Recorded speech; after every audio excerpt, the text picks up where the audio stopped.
Hey guys, it's me, Crystal Hutchens, and if you don't know me, hello! I don't fit in a box. I know I wish I had some little soundbite to encapsulate myself so that you would know who I am as a person and want to follow me, but I just don't fit in a box. So, also I haven't slept in 2 days. I guess I like to say I'm an inspirationalist and I work in many mediums, but my goal is to help others remember that they are so vastly loved by the universe they can't even comprehend it. Therefore, they should try to remember that love and extend it forward so we all remember how to love each other again. Okay, let's get all emotional right off the bat, eh? There's a lot going on. That's why I wanted to do one of these fabulous rambling tangentology videos for you. So settle in, kids. It's gonna be a long one. Today I'm talking about a few different things, but what it's all boiling down to is basically how to make your dreams come true. Because there's no reason not to. In fact, it's ridiculous. Once we realize that we're in our own way and get out of our way, start making our dreams come true, then we look back at all that time we spent feeling hurt and angry and depressed or whatever, you know, the whole negative spectrum that is there for us to experience. We will wonder, why did I spend so much time there when there's this to be had? So, I guess I wanted to talk a little bit about my credentials as a master manifestor. So, I'm showing you guys some stuff today, not to like exalt myself or toot my own horn, but really to just show you my street cred. Like, when I talk about being a master manifestor, I'm not joking around. Like, I've created the exact amazing life that I want, and all I can do is dream bigger and create more. Manifesting takes time, and it takes patience, and it takes a few key elements that most people in the like law of attraction and manifesting type call themselves teachers almost always neglect to mention. In fact, most of these people who teach enlightenment and awakening are so clearly sleepwalking. It's amazing that people are buying their stuff, but that's because everybody's asleep, so nobody knows who's awake and who's not. It's funny when you actually, like, the back of your head blows out and you can see all of it and how it's happening. It's funny. I keep saying it's like God broke the fourth wall. And, you know, it's not like a place that you reach and just live there. It's a fluid place. It goes up, it goes down. You can go back to sleep. You can go up higher into more dimensions, but this idea that this magical shift is coming to change everything and the earth is gonna catapult into this new amazing dimension and all your problems are gonna go away, that's a fantasy that people need to give up. Seriously. So many people have gotten filthy rich off of selling this fantasy. And eventually you just have to realize, like, that thing they keep trying to sell you that's around the corner is not coming. What is left then is for you to realize that the work to do is within you and nothing external. I'm sorry to say this, but you have to hear this. Nothing that you do externally is going to change anything. So even if you're the most impassioned vegan on the planet and you're out there on the streets, like pamphleting and you see people, you know, maybe you see some conversions and that makes you feel good. That's awesome. Do that. Do whatever makes you feel good. But that's not where change is actually going to be affected. Change can only be affected from within. And so in order to reach next highest levels, you can't just stop at like, okay, I'm a vegan, now I need to make everyone else see the light of veganism and turn veganism. Turn the world vegan? No. You have to change yourself at your heart center and then hold up that example for others who want the change as well. And then in themselves, they need to change at their heart center. And when enough people do this, the world will automatically change. With no picketing, no pamphleting, no annoying people with links to look at, etc., etc. I'm going to be doing that, by the way. I am decidedly embracing the next effort of my life, which is to share what I have learned in my process of the great missing hole within all of us. What do you want to call it? It's a heart-shaped hole that most people are missing because we're so disconnected from our own hearts, and we've almost completely forgotten about the love that we were born from but can no longer feel because we've shut down our own energy system right in the middle of the key, the heart. It's crazy. And okay, now just follow me here. Easy and simple are two different things. So I want to say the answer to all the world's problems is really simple, but that doesn't mean it's easy. It's going to take an amount of people that want change badly enough that they will go within and make that change.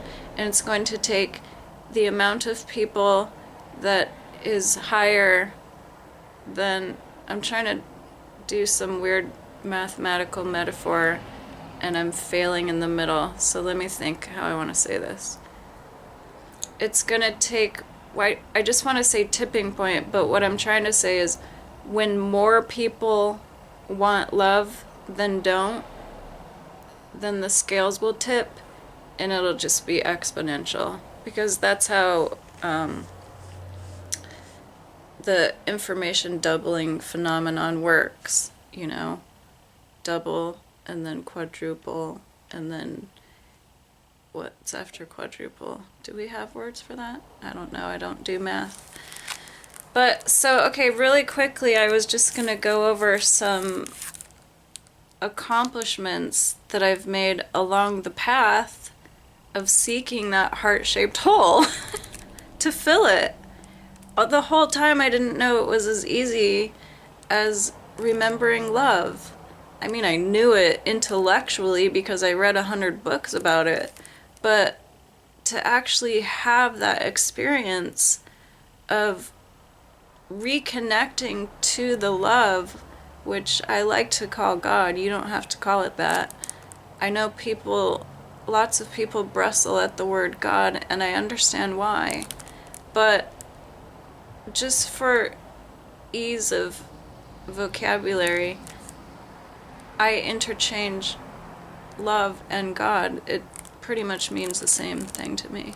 We were born from this immense, incredibly indescribable love, and we separated into uncountable little pinpoints of light, and we started having experiences to evolve. Just that's what there was to do. What else is there besides experience? But in that process, many, many, many, many, many, many, many, many, many of us lost that connection. And that's part of the process, because how can you really experience what love is if you don't have an opposite understanding? So we did this on purpose. We separated from love to experience its opposite, and we don't like it very much, do we? I don't. I much rather prefer loving everyone, and myself included. That's the hardest part. I should have turned that off. I always forget the little things. Oh gosh, I've already been talking for a while. Before I get too far into this, I wanted to let you guys know I got the first video today from Patrick. It's going to be below this. In fact, right now I'm supposed to be editing footage, but I had too much on my mind. I have to say this stuff. Then it's like cleaning up your area when you're doing artwork or writing or something. I need to clean out my brain so that I can edit footage. Here's the plan, folks, and I need your help. Did you vote? It doesn't really matter if you did or not. I don't want to hurt your feelings, but the system is broken. It's not working. And just like I said a minute ago, external stuff doesn't do anything. The only thing that's going to change this world is us changing ourselves individually. So, really, what you need to do is vote every single day with your dollar and with your fork and how you treat people and how you act. And by how you act, I don't mean that you have to be some special way, but you can act kind most of the time. There are exceptions where you're going to be challenged and you're not going to be able to dig into that kindness effectively, but you have the ability within you to be kind most of the time. To give a little more leeway to people who are having a bad day, and compensate a little extra if you have some more love to give. God, I'm getting so emotional. Like, it's really hard for me since the last couple of months. I feel like I'm just like so full of emotional gratitude. It's like I'm on the edge all the time. I feel like I'm watching a Hallmark commercial. It's kind of embarrassing. It's good I wear poker sunglasses at the poker games, because that's pretty much the most socializing that I do, besides going to the store. I'm an extroverted introvert, if such a thing exists.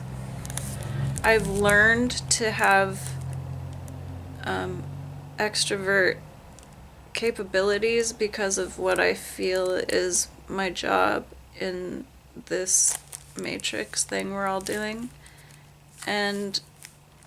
But it's really difficult to be around all the heavy, deep brokenness within people all the time because I feel it. So I'm more of an introvert most of the time. What you'll see from me, of course, is me being an extrovert because I'm sharing. Like, gosh, I've already gone on so many tangents and skipped around. I still have to get back to Patrick, but like in my 20s, I just did this. I wrote songs, got up on stage, and sang them, and told jokes in between, because my joy was making other people joyful. So I was making CDs of sad songs and venting out all my sorrow within this broken world, and writing books, of which there are a hard copy of some, the recipe book that is available by donation is only in e-form. That sounds funny. It's an e-book that you can get of many, many vegan and raw vegan recipes and the whole healing protocol that I went through to kind of bring my body back to life from a state of years of neglect and partying like a rock star. So all that information that's self-learned is in my book. What did I call it? Can't think of it. It's on my website anyway, and I let people pay whatever they want for it.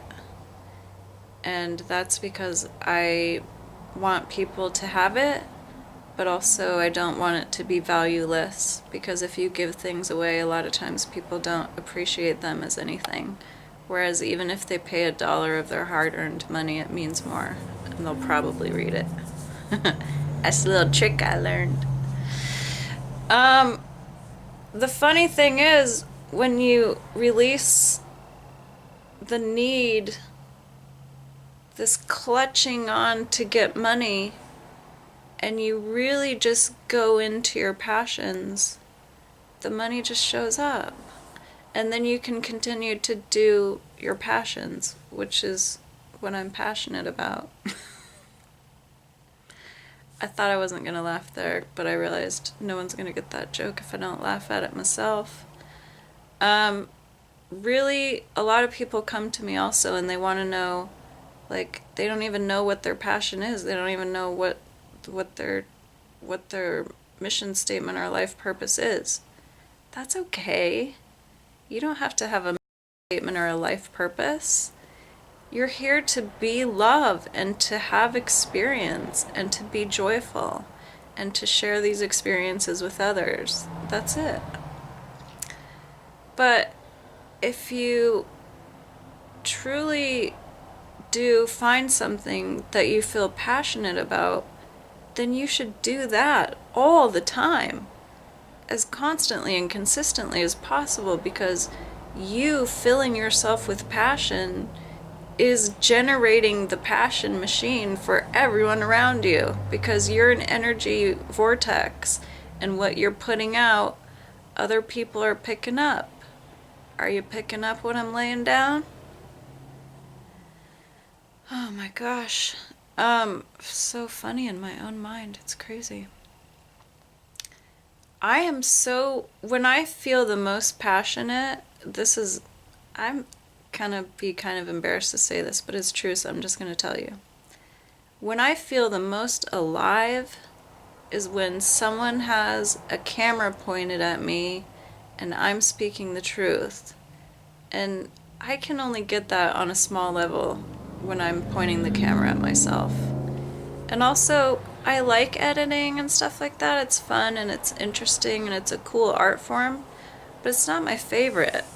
My passion is really to be in the full blown gratitude experience of expressing pure, undeniable truth that people know instantly when they hear it.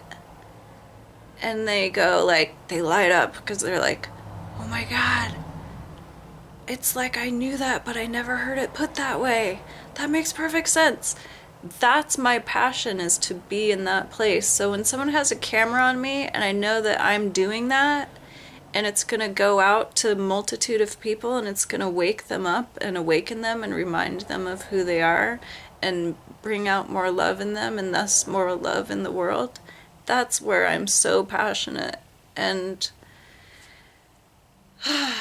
the difference between that passion and actually wanting to be famous, because I've experienced this on a small level, so I'm going to share that with you in the rest of the video. When I'm done blabbering tangentology, I'm going to take you on a house tour and a little bit of my past stuff that I've done, so you can see that I'm not making it up. I'm actually a master manifestor. It's true, and I can help you do this also. It's true. So, yeah, where did I drop off? I lost my tangent. Wow, I was doing so good juggling so many at a time. I knew I was gonna go crazy. See, I didn't sleep last night, and my mind was working on all sorts of things. I'm basically, oh, that's what it was. I want to live my passion, but the fame that comes with it, I know I'm terrified of it, therefore I've been continuously sabotaging it my whole life. But now we're so close to the precipice of where I think I'm ready to deal with the haters and the hatred and the bullshit and the slimy, snarky grossness of sad, broken people. I feel that I'm full enough of passion to finally just deal with that side of it. Oh, my hand is cramped up from holding the camera. I also really, really prefer these authentic, off-the-cuff videos to, like, fancy productions and making, you know, spending all day editing after designing the template and blah blah blah and all that. So another key of this puzzle is for me to have some help. I gotta stop being the one who's doing it all. And so back to Patrick. It's gonna end up being a funny title on this video, because you're gonna be like, what the fuck? Who the hell is this person? What the fuck is she talking about? I don't even know where she's going with all this. What about the title of the video? How to be a reality TV star. How to get on reality television. I've been on multiple reality shows, and I've been on multiple TV shows. I've been on game shows. I've been on the news many times. I've been on the radio a lot, performing, talking, being interviewed, music videos. I've been in commercials. But the one big thing I really thought was gonna be kind of my launch was this reality show that I spent a week basically living in a cabin in the freezing cold in this tiny town in Alaska. And that's where I met Patrick.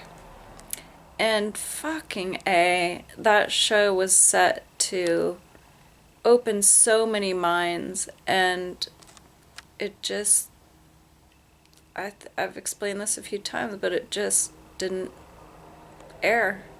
And you know, from Patrick's perspective, he's seen this happen so many times because he's been in the business for a really long time as a videographer and director of photography. I consider him a producer. His work, I'm one of his biggest fans. Right off the bat, we clicked on the set of that show.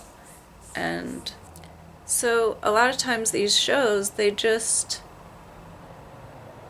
get shuffled around. Like this show that I first met Patrick on, that he worked on for months as the director of photography. And you know, they paid the whole crew to live in Alaska in a town. They basically bought out this whole hotel and rented a house and paid all the reality TV stars like me, and shipped up, you know, thousands and thousands of dollars worth of equipment. Imagine the shipping costs as well.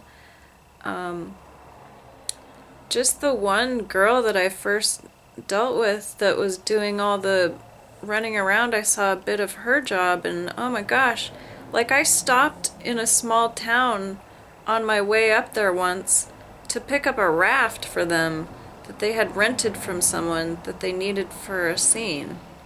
And she was doing that kind of shit, like, all day, every day, getting little things that they needed. What I'm trying to summarize is that they spent so much money making this show, and it was already sold to Destination America, which is a sublet of Discovery Channel. And there was some cool shows on there on that channel, so I started watching it actually because I thought I was about to burst out on the scene in middle America living rooms. And I thought I was about to have my platform of waking people up and changing reality. And then just got shuffled off, didn't fit into the programming. They decided not to air it for whatever reason. One guy who was on that project said he thought they didn't like the ending. I noticed that they had picked up this one major show and it was kind of started blocking out other things, like clouds block out the sun, and then their itineraries sort of started evolving around that instead of what it had been. And I think that our little show just didn't really fit in with what they were trying to present the network as at the time. Or as Patrick put it, when a shift in management comes, a lot of things shift around, and it just got shuffled. And we'll never see it. No one will ever see that show. But all this time I've stayed in contact with Patrick, and every once in a while tossed an idea his way because I've always kept thinking I still kind of like the idea of reaching people through reality TV, because it really gives, I think, just this idea that you're to be listened to, but also that you're reachable, you're a real person. You're not some like Hollywood actress that kind of like separates you as royalty or something. I don't want to be seen as that. I want to be recognized as a real person who really cares about people and what happens to our planet. God, I wish I would stop doing that and just be able to talk, but like I was saying earlier, the impending doom is so close now. If we don't start changing, we're gonna lose our little terrarium, which, on the other hand, in the grand scheme of things, I'm always gonna say this because I never want to create any type of fear, but we always come from and return to love and exist forever. So in the grand scheme of things, if we blow up this planet, it's okay. We're still gonna be alive. But as creator beings, we've created so much cool shit here and so many neat animals that in 44 years I haven't even had opportunity to even come close to seeing all of them. And I don't want it to go away.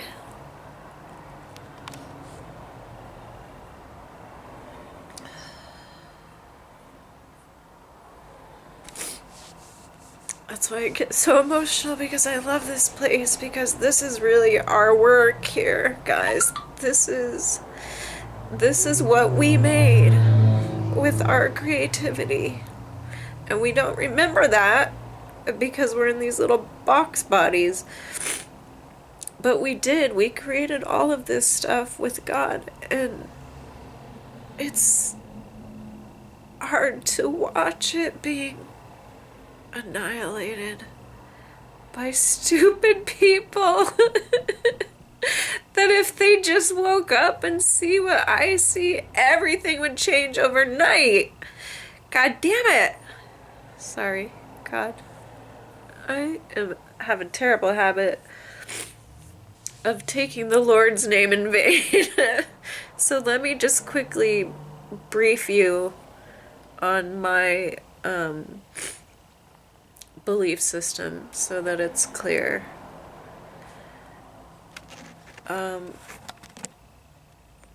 I've kind of already said it. Really, God is love, and we all come from that. I don't think that there's a hell except for what we create here with our own minds.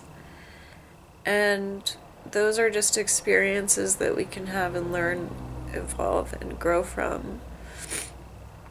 Rinse, repeat. And so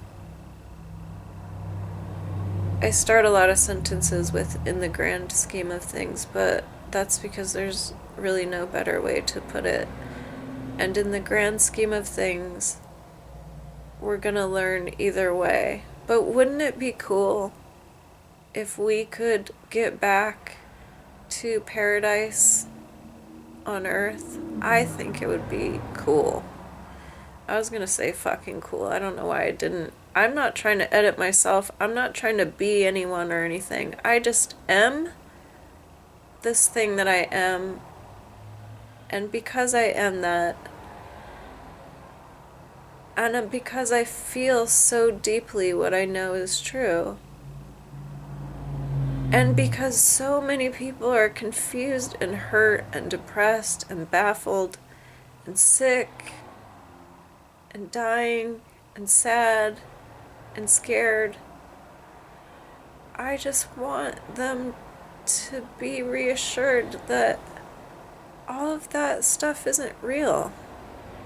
That the only thing that's real is love. And love is God. That's what created us. The most loving presence you can't even imagine in this shape and form. It's just, it's too impossible. It doesn't fit in a body. But if you try really hard, you can tap into it.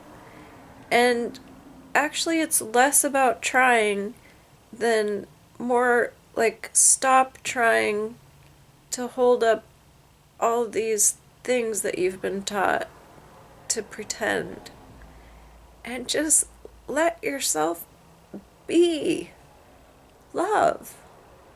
Stop holding up the facades and the weirdness and the fakeness, and just allow yourself to feel your feelings and feel them all the way through.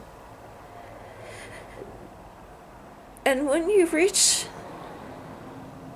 the relief of having felt all of those feelings that you've been suppressing for so long, all that's going to be left there is love. And I think the path there really is gratitude. And most of us don't have gratitude because we don't realize that we're the ones creating our own shitty lives. And that we're trying to always blame it on some external force is just more like self-confirmation that it's not us. But that's not true. It's us. We're the ones creating our own shitty lives. We're the ones responsible every day for doing anything we don't want to do. Because we're 100% safe 100% of the time. Death is an illusion. Serious illusion. This idea that you can do things wrong and go to hell. Very scary, sad, and twisted delusion. Why would God, which is pure love, create something and send it into confusion and then punish it for being confused? It doesn't make any sense. This actual matrix thing that we're doing, it's just an experience. It's like a game that we created, and we forgot that we created it, and we let it go on autopilot, and shit started going haywire. And that's why I want to teach Manifesting 101, which is as simple as getting into your subconscious and changing the programming. You know, I do a shout out to hiptalk.com, Victoria Gallagher.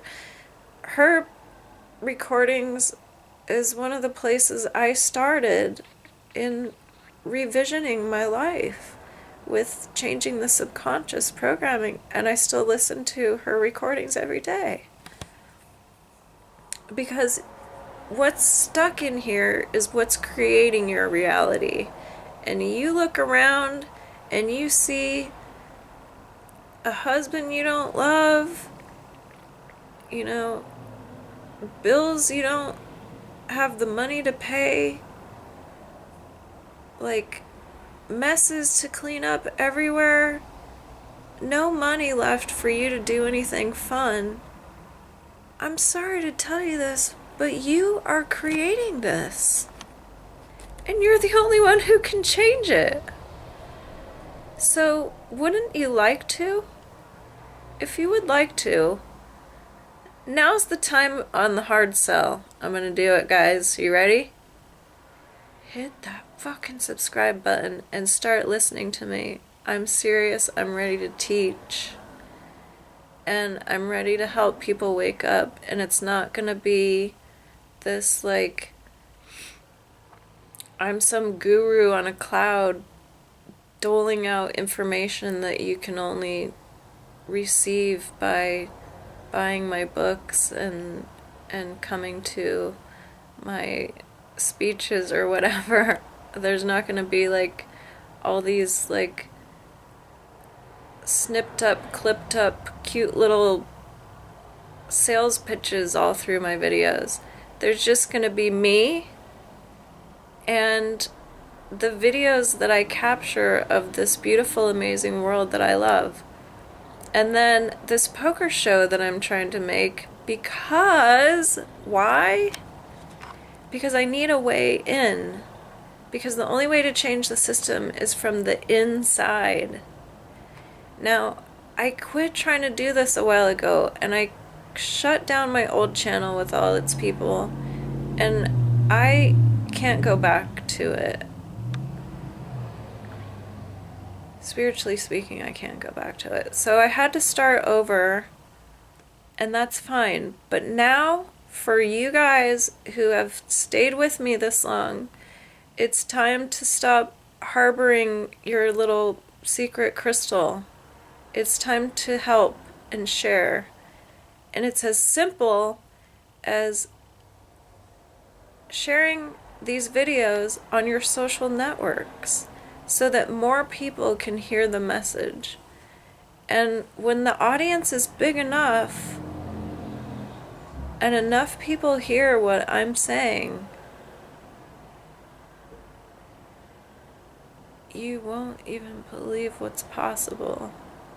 So help me right now. Share this video, or share any of my videos. It doesn't really matter. Just help me grow this audience so that we can reach more people, so that more people can wake up, so that we all can wake up. And I am going to create with my own hands and with the help of other people paradise on earth, damn it. Do you want to come live with me? Because I'm serious. When we reach that level and I can buy the property, you guys who made it happen, you're invited to live in paradise. That's the vision and that's the dream. So please help me make this dream come true.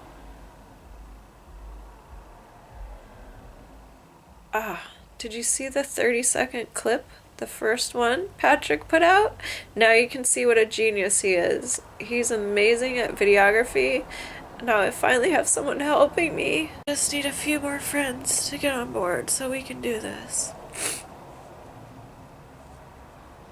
And now I'm going to show you some proof that I know what I'm talking about when it comes to manifesting, because I created a career in my hometown. I made myself famous. I created a life living a dream. I play a game for a living. I get to travel, and I want to meet more of you guys, so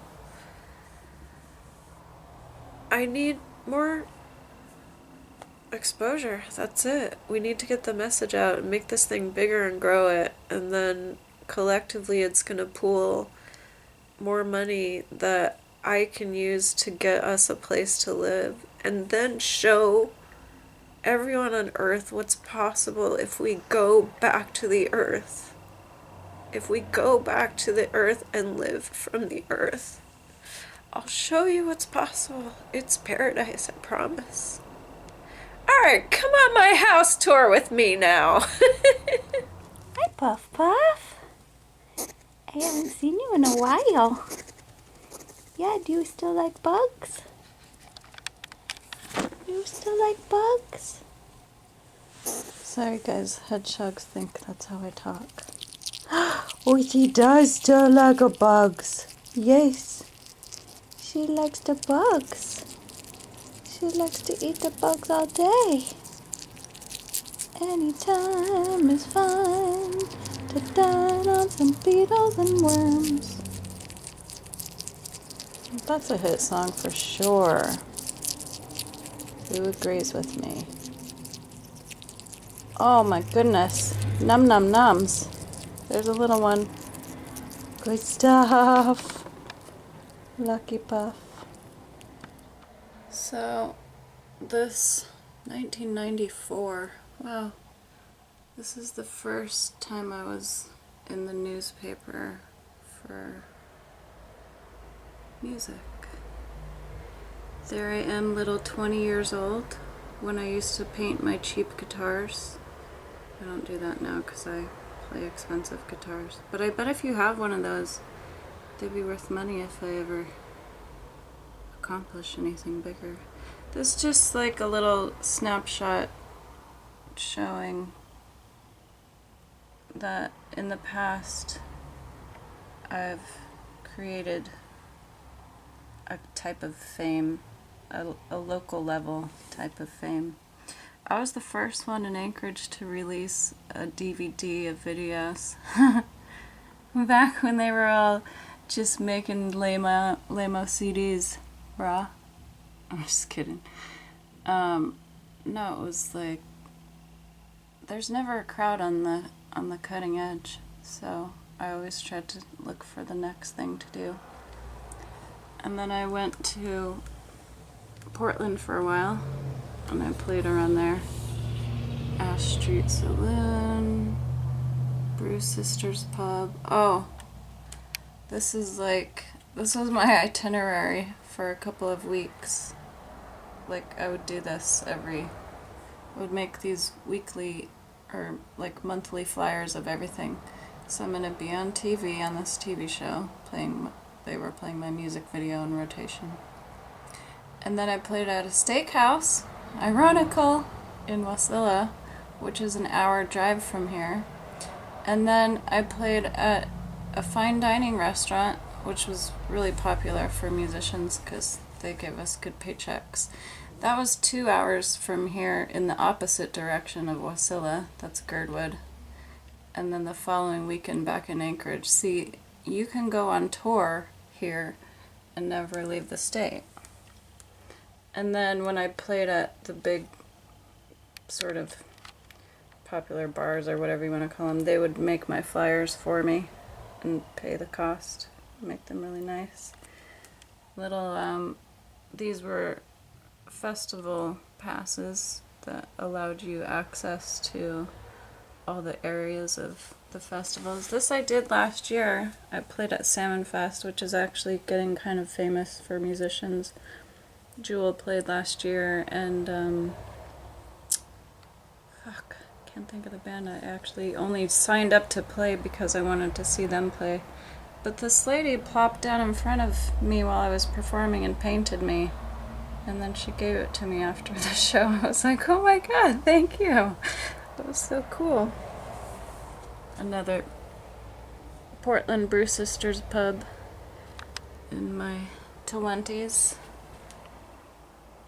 This is just one little snapshot. There's many of these collector's items. Talkeetna Bluegrass Festival was the motherlode of festivals, the coveted festival. This is that same flyer, but more from the photo shoot of this really cool photographer in Portland who kindly took an interest in me. And then here's one of my first experiences picking up a butterfly. Now it's just commonplace, holding dragonflies and all that. I'm like, look at this.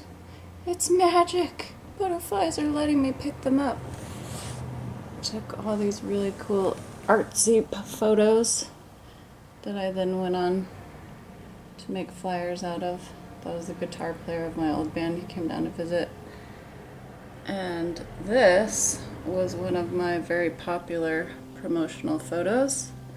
I let them print this in the newspaper, and I was at the performance, standing there by the bar when they picked up the phone and said, "No, sir, she's not going to be performing nude."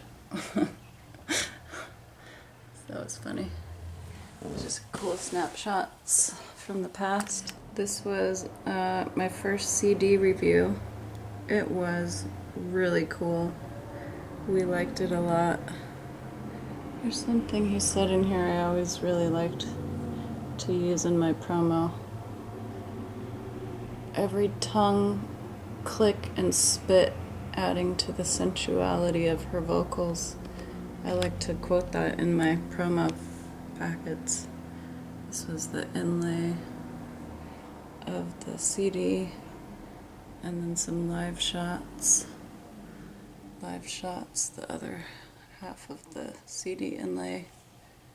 Another time I was drawn / painted. An original CD idea that didn't get made. I liked it a lot, but the one we used turned out fine as well. This is a glass mosaic that I made. And then here's more of like just little clippings, little press articles with my propensity to make vision boards. And then, oh, this is the one where they used that nude to promote my show. Ironic title, not quite as big as Jewel. And then, oh, you know her, you love her. This is Anchorage, man, it's a small town. You don't have to do that much to get noticed, but you do have to have ambition and hustle. And then they'll pay attention. And then this is when I went on to start reviewing bands. This is one of my favorite articles I ever wrote of one of my favorite musicians in Anchorage, Dan Colleran, who got married and changed his name to an abbreviation of his wife, so I thought that was kind of cool. I think it's Zoen, Z-O-E-N. I haven't looked up his stuff in a long time.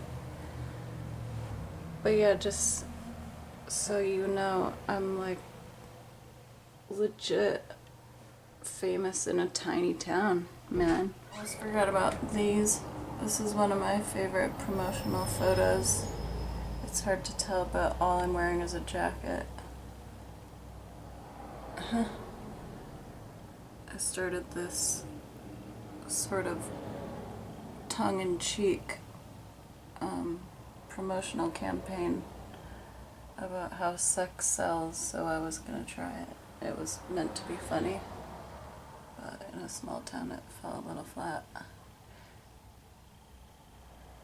And then this is another one of my vision boards where I put the manifestation of a dream, which was to swim with dolphins, to remind me constantly that I can manifest my dreams. And then I have all sorts of these vision boards. Look, I put Jim Carrey on a vision board about 10 years ago. And then just this week, 2 weeks ago now, gave the script that I wrote for him to someone who knows him. Who knows these things? The universe is a funny place. But it really feels like God broke the fourth wall in my life. I have a bigger too. The is important to me. It's the sound that created the universe. Or is the universe, I don't know. And then the dolphin guitar, it really doesn't play nice. The action's too high. It's too,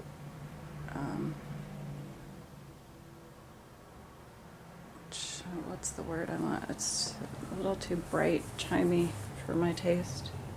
This is my mess where I grow plants and make organite. I have a project coming up. I'm going to show you guys this one. This is my kitchen. I don't love it because I need more counter space for all my tools. Making raw vegan food is one of my art forms. I've got stevia growing here and lemon balm. This is an avocado that I planted from a seed. Love my orchids. They only bloom once a year. This is a pineapple sage. It smells so amazing. And this is a jackfruit. Several trees that I grew from seed. You can see 1, 2, 3, 4, 5, 5 or 6 of them. It's grown pretty tall. The dehydrator must have for raw vegan. And then this space shares where I make organite. This is the living room that is a mess and barely gets used because me and my son each hang out in our rooms the most. That's the air mattress for when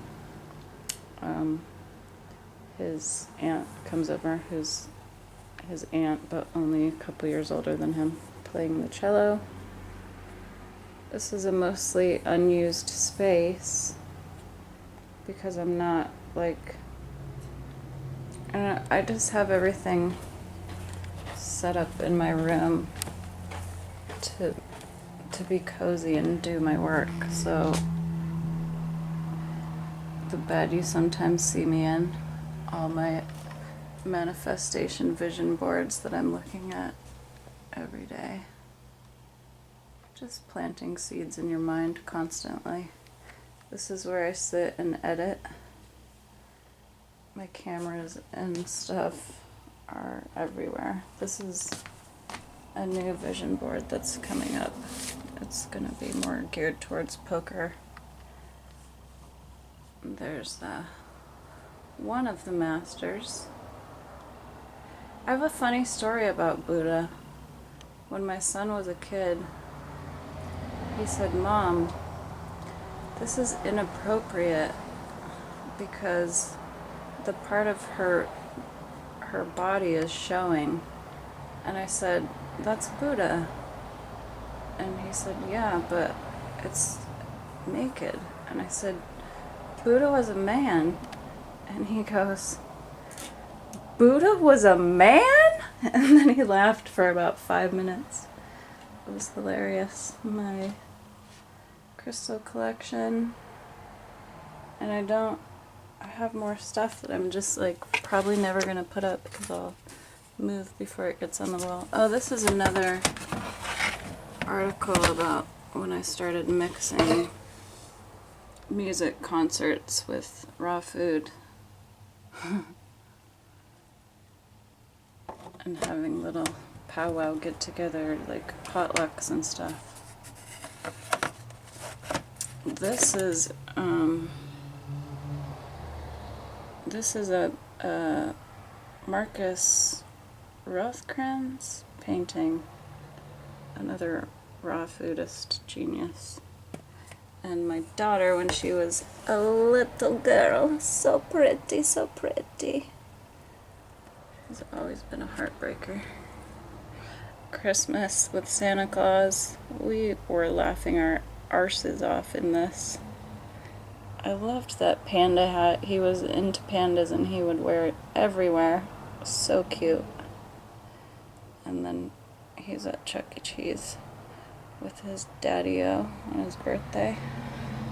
And Chaplin, after she dyed her hair red to play me as a child in my movie. And this is where I veg my brain with the magical, gigantic, curved TV I always wanted. And then you always gotta, you know, write down the things you're working on. So I'm working on a video about God breaking the fourth wall. I'm getting organized up on my website. These are the links I need to work on, and I'm working on getting the poker game and the footage from a old music video that my producer wants to keep making more promos. And then this is some lyrics I added to a song that I don't have exactly memorized yet. Look, I clip coupons still.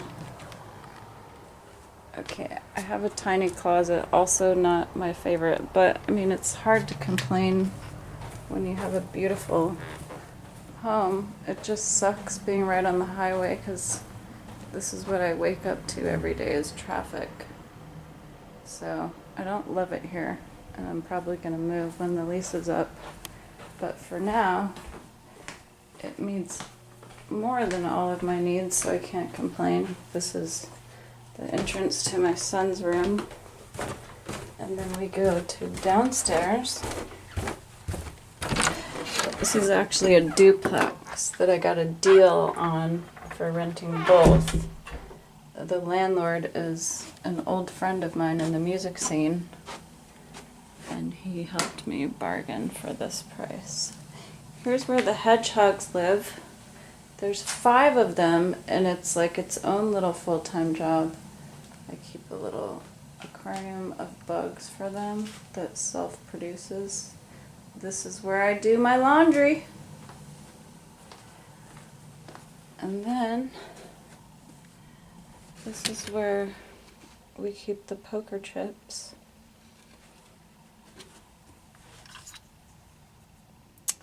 I had them designed by a family friend. The $5 chip is the ohm.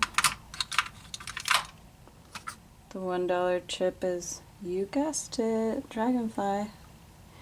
And then when people get big stacks, they ask for hummingbirds and dolphins. I'm super cheesy, if you didn't know. And so from here, while we're playing poker, I can see everyone who's coming on the cameras on my house. There's another bedroom down here where I do the healing work that you'll see in my next poker video. Another ohm, of course. There has to be ohms. And then this is the other bathroom. Nothing fancy, don't really use it. Just use it to clean hedgehog stuff. The poker table itself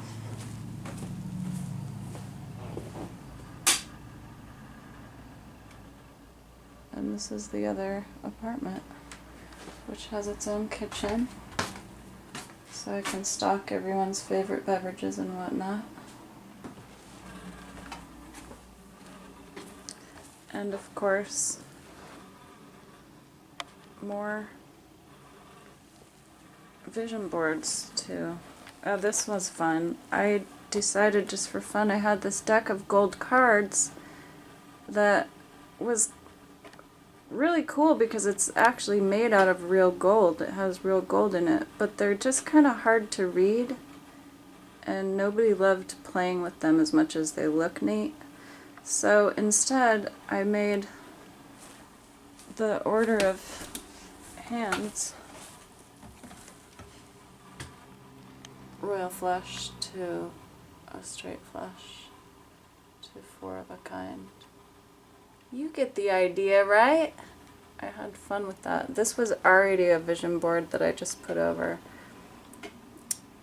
Something you might find interesting. I adore Ellen, and Ellen is also a poker player. And I found that out after getting to know Gavin Smith when he lived up here. He started following me on Twitter, and I went on his Twitter page. We were Facebook friends already. And I saw that Ellen was following him, and I was like, what the? How do you have Ellen following you? And he's like, she's totally into poker. And I was like, no way. I didn't even know that. This is another travel type vision board to remind me of the magical places I've visited. This is the deep stack ticket that I actually cashed at the Venetian, and it got me on the board for all-time poker earnings. We got to final table and someone suggested chopping 10 ways, and all of us who were on board used a little magic to talk the rest of the, people holding out to chop, which ended up paying for my whole entire trip and then some.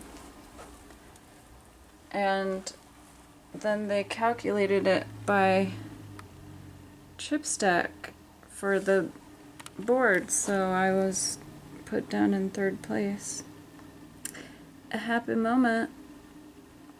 A very cool moment. I didn't even realize this board thing existed until just recently. Someone sent me a screenshot of my earnings after the Moneymaker event. Power your purpose. A whole lot of love. 1,000 healing prayers through the cord of connection to the universe. That's pretty much it for my house tour.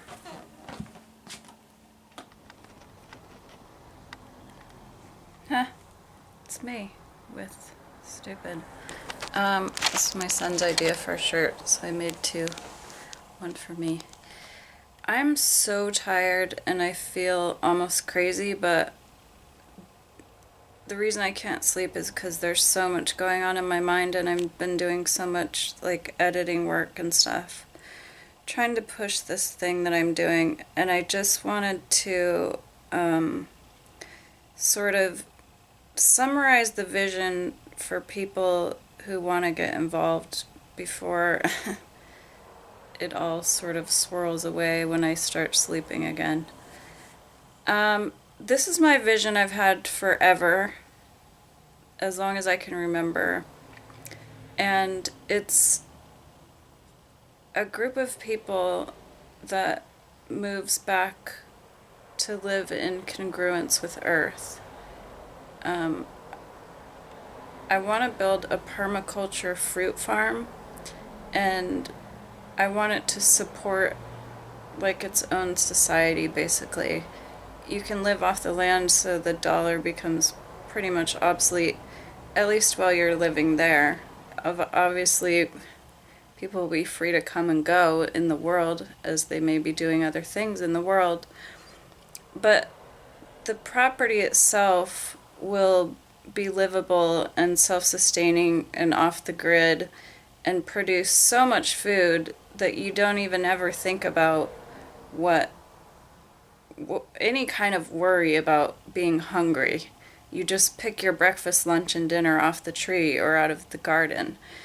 And so it will attract basically everything a society needs. You know, anything we could imagine, the people with the skill sets will arrive. They'll be magnetized because they'll want to experience this life living in congruence with the earth. So it's essentially, it's a permaculture paradise, and I just need to buy the property. And so what this TV show is it's kind of, okay, Poker Chick, right? It's just a way to get into the mainstream and open up some awareness in places where awareness isn't being opened.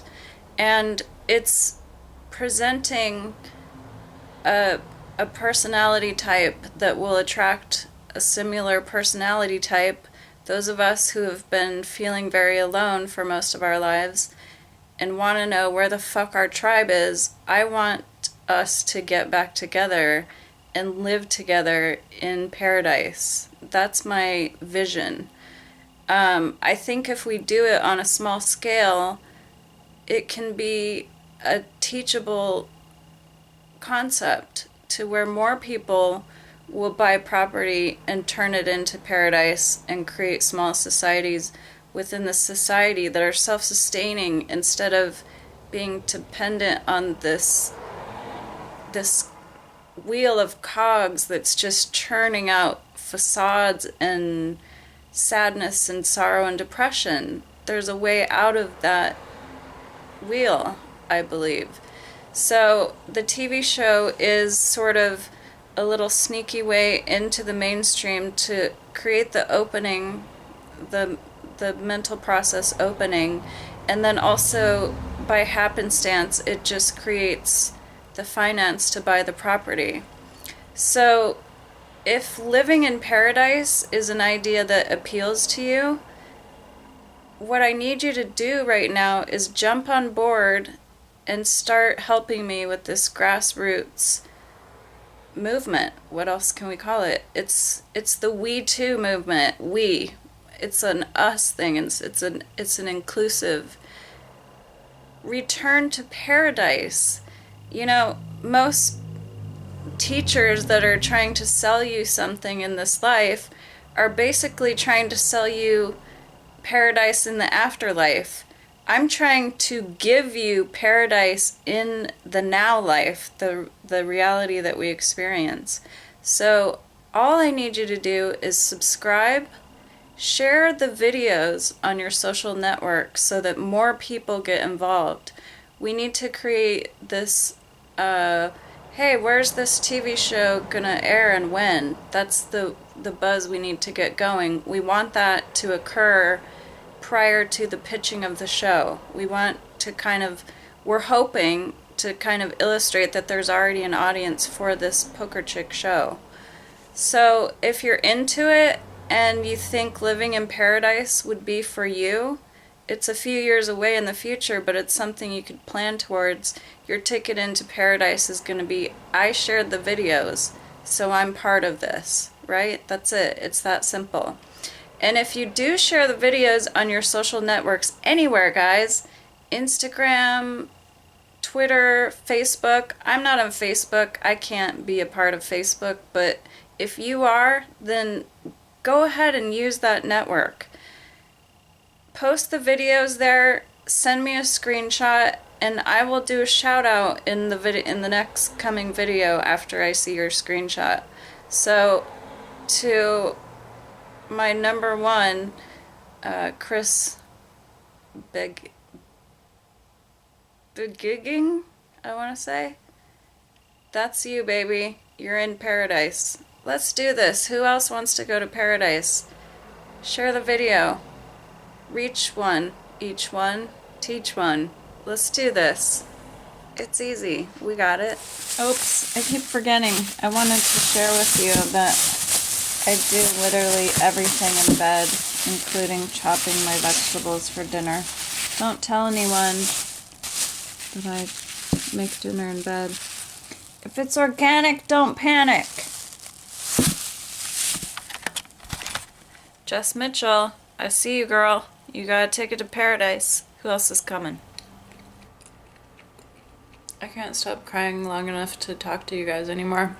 So you know what I'm gonna leave you with is my secret Cheez-It raw vegan cracker recipe. Enjoy. Okay, so this is like my staple food, and it's already made, so I'm not going to show you the process, but it's really easy. You get a high-speed blender, you chop up a red bell pepper or two, depends how much you want. I usually want a lot, so I usually chop up 2 red bell peppers. I put them in a high-speed blender, like a Blendtec, which is my favorite. And I put it in there with a couple cloves of garlic, salt to taste, pink Himalayan salt, and a little piece of a habanero pepper because I like spicy, and the juice of half of a lime. And I puree that until it's smooth.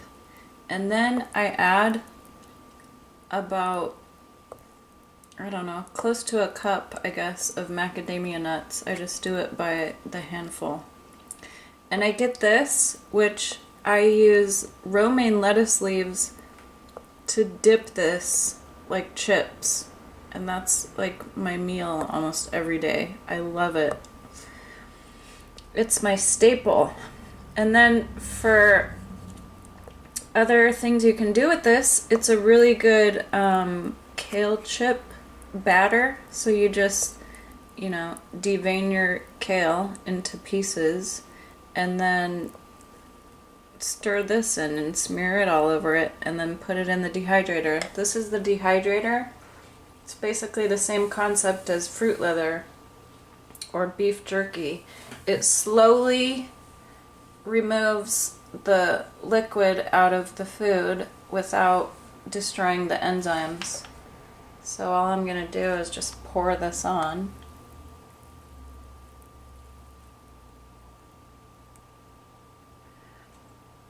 You don't even really have to do much, just flatten it out a little. I'm going to fill up this whole tray, but I'm using one hand to hold the camera, so I can't do it very effectively. But that's it. You put it in like it's a Betty Crocker Easy Bake Oven. You shut the door, and then you turn it on to 115 degrees. And in the morning, you'll have crackers. And if you don't say, these taste exactly like Cheez-Its, I'll eat my hat. That's a joke because I don't have a hat. Bye. How could I? How dare I? I almost forgot. I got you guys something. I got you a name. Yep, it's true. If you follow my videos and my advice, you're a love bug. Bye, love bugs.